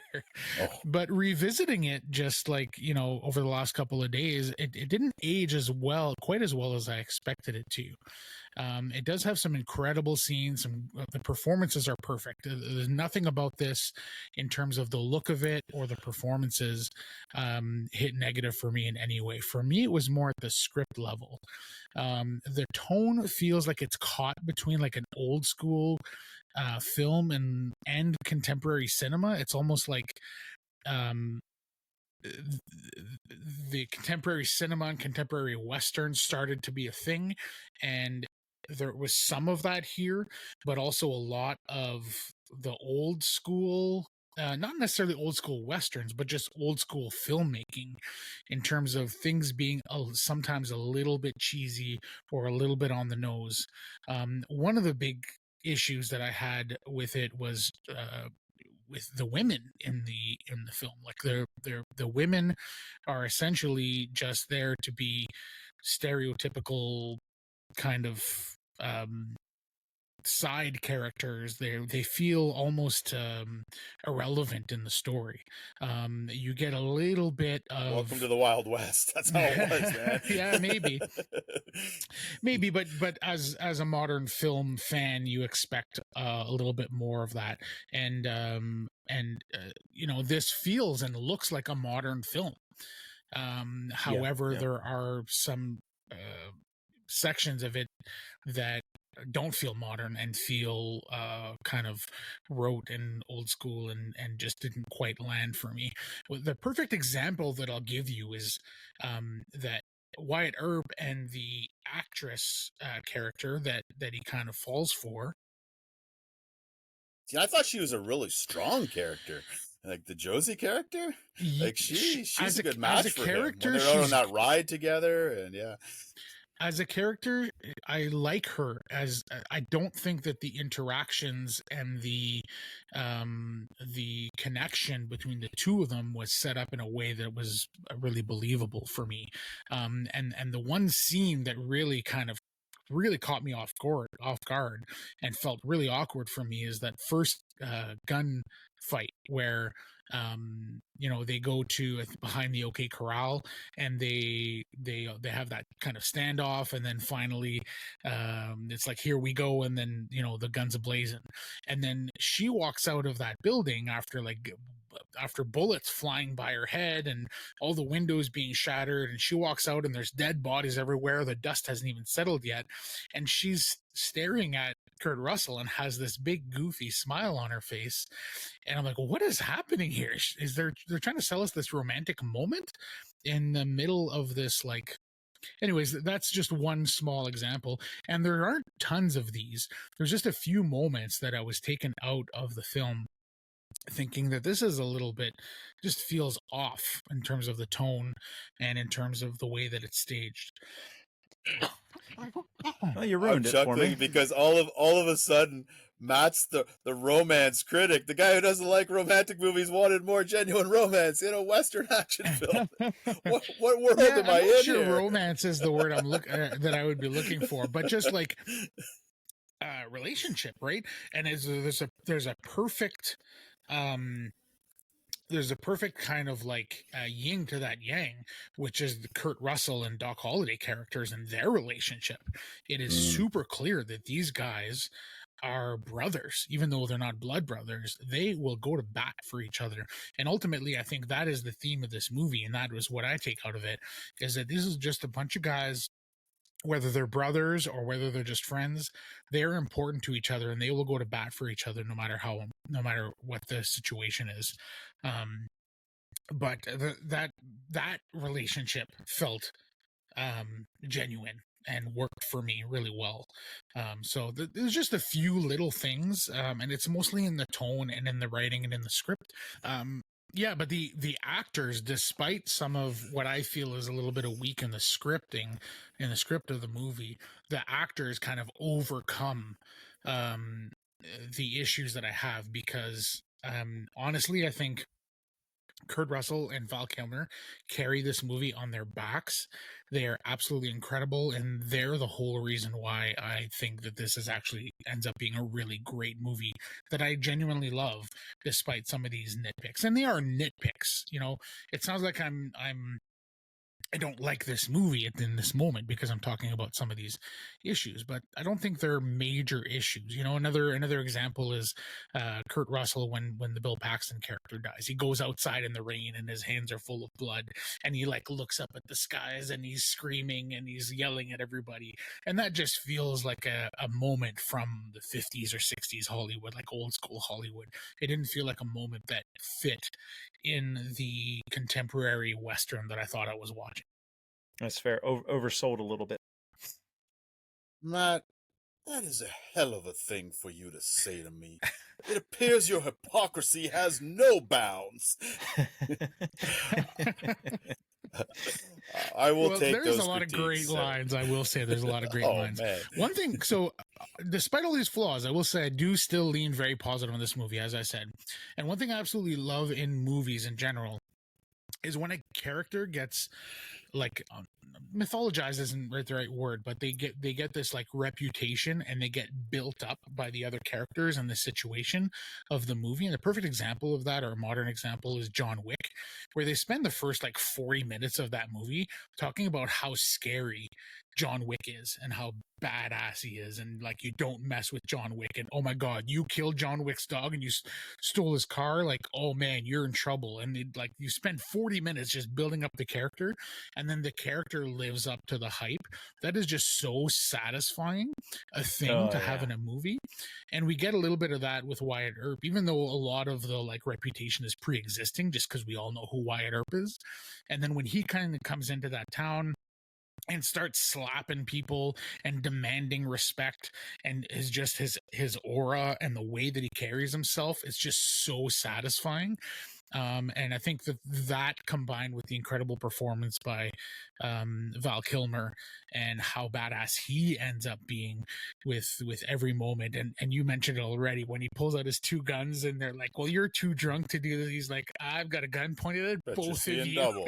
Yeah. So good. Yeah, it's just tons of incredible moments like that and great lines. I'm right there with you guys. I like this movie a ton. It just like, it isn't the perfect movie that I kind of expected it to be, based on its reputation and based on my memory of it as a teenager watching this movie. You know, That's back in the mid 90s. It's interesting how your opinion of the game and the movie really parallel one another, right? You're right. Yeah, you're quite absolutely live right. up. They're good, but didn't quite live up to your expectations. Yeah, interesting. I was a little worried revisiting this because I always get worried when there's a movie that like I was just in love with back when I was a teenager. I'm like, oh no, has it aged well? Do I really want to watch it? But I don't know. Today I was just grinning ear to ear watching this movie. I will say though, after Morgan's death and when things really blow up, I think the movie sort of teeters a little bit when they get on the big montage and they're just tracking everybody down. Yeah, the pacing loses changes a bit for me. The pacing is a little off. That's my biggest critique. I thought that was so weird when they kill the big bad, and then there's another montage of them hunting down more cowboys. Yeah, and well, it's I like, think that's where they're trying to wipe out the whole. Well, they're trying to be true to history because that's how it did go down. So they're trying to realize that it's not just one person, but he's a symbol of what they're trying to purge, right? Right. But like when you're writing and again, this is the one issue that I have with the film is the script is a little bit lacking, and I think that's a spot where you can easily just cut to the part where they say, oh, well, the bandits and the cowboys kind of started to fall apart after that. Because there is exactly that kind of title card that comes up where at the end they're explaining what went down and what happened next. To me, you can easily go from the final confrontation with the big bad. I'm forgetting his name now. Help me out. Curly Bill. No, not Curly Bill. The other one. Michael Ringo? Bean's character. Johnny Ringo. Yeah, it's Johnny Ringo. So and Ike Clanton was the other that was like one of the main yeah. cowboys. Yeah, and he was the one that was like doing the fancy stuff with the gun with Val Kilmer in the bar, and then the showdown with him and Val Kilmer at the big oak tree was like such a cool moment. I felt like that could have been the finale of the movie, and then we have the denouement at the end. But instead, there's a little bit more montage and hunting down, and it just, that part felt a little weird. But other than that, I loved the ending of this film. I love Doc Holliday's final scene where he's just looking down at his bare feet in the bed, and he's just so shocked because he never thought he'd die off his feet, right? Like just that moment. Or when he's like, when he talks about like, or Kurt Russell's like, well, hell, I got a lot of friends, and Doc just looks at him and says, well, I don't, right? Yeah. I think that's where this movie shines. I know the females are the peripheral characters, but just the deep friendships between these brothers, biological and otherwise, and just to see their different motivations and their different character arcs. Like you tell Wyatt Earp, like he's trying his hardest to resist getting back into this game. And then all of a sudden his two brothers are wearing the badges. Like, oh, come on, guys. He's angry, right? And yet push comes to shove, he gets drawn into that again. It's just like he's trying to flee from his demons, right? That's why they're going to Tombstone in the beginning. They're trying to start this new life, and they just get sucked back into this.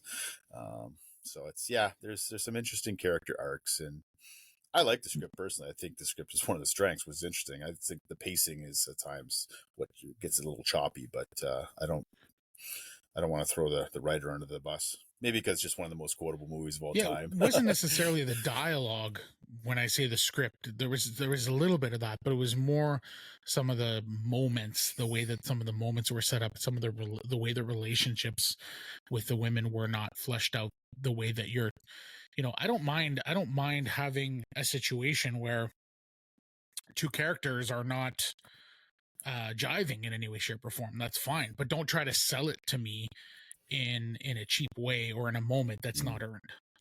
Those are the types of things. The dialogue and the words that are chosen, I think there's tons of incredible lines in this. I love the scene where Val Kilmer's he's just always in a bed, but anyways, he's in a bed and he's talking about how Michael Bean's character, Ringo, we decided his name was Johnny Ringo, had a hole in him, and no matter how much violence or pain he inflicted, he could never find a way to fill that hole. So it's like there's so many great ideas and lines in this film, including that one, and including the part where Val Kilmer says, well, I don't have many friends.